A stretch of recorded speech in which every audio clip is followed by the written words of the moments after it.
Assalamualaikum warahmatullahi wabarakatuh.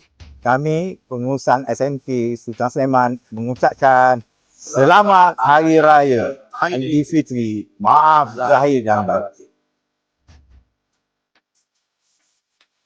Kami guru lelaki SMK Sultan Sleiman ingin mengucapkan Selamat Hari Raya Aidilfitri. Maaf zahir dan batin. Pergi ke taman, bermekik delima, singgah sebentar di pohon senang. Hari Raya tiba membawa gembira. Guru Pusat Sumber mengucapkan Selamat Hari Raya, maaf zahir dan batin. Baik. Kami dari Unit Bimbingan dan Konseling mengucapkan Selamat Hari Raya Aidilfitri. Maaf zahir dan batin. Kami guru-guru lelaki Premier Sekolah Menengah Kebangsaan Sultan Sulaiman mengucapkan Selamat Hari Raya Aidilfitri. Maaf zahir dan batin. Assalamualaikum warahmatullahi wabarakatuh.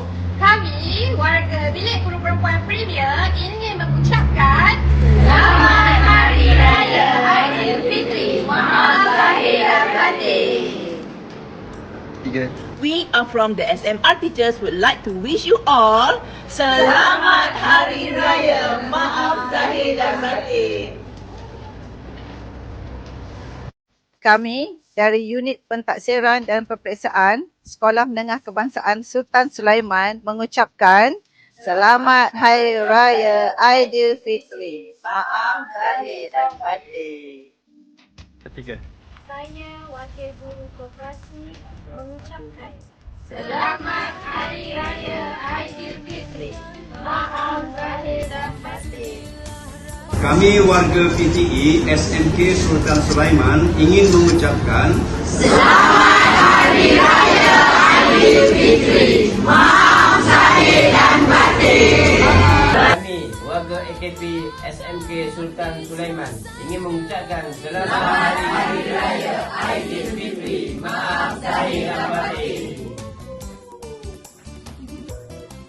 Kami pengawal keselamatan SMK Sultan Sulaiman mengucapkan Selamat Hari Raya Aidilfitri. Maaf zahir dan batin. Begitu je.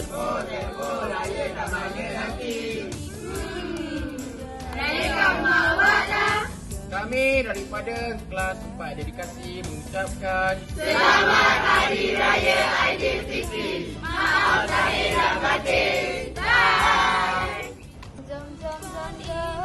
Raya dengan kami sudah lama tak berjumpa. Kami daripada Lima Fikrah ingin mengucapkan Selamat Hari Raya Aidilfitri. Maaf zahir dan batin.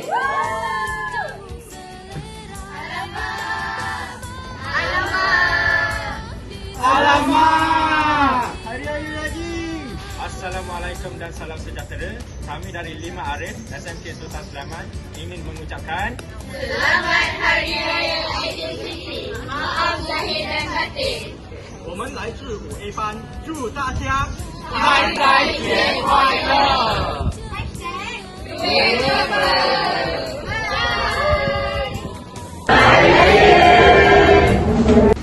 Selamat Hari Raya